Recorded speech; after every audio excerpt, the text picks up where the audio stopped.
I'm sure you've heard the news. Natural remedies are all the rage. Today we're spotlighting a superstar combo for your skin, Shea Butter and Clove.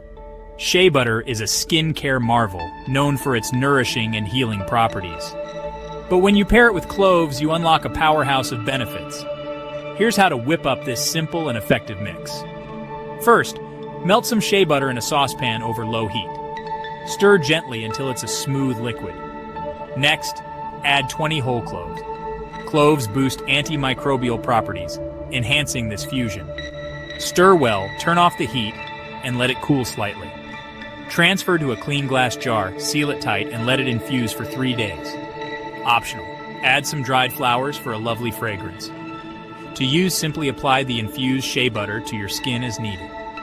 It can soothe itchy skin, heal stretch marks, and leave your skin feeling soft and revitalized. Remember, always do a patch test first. Enjoy your homemade skincare remedy.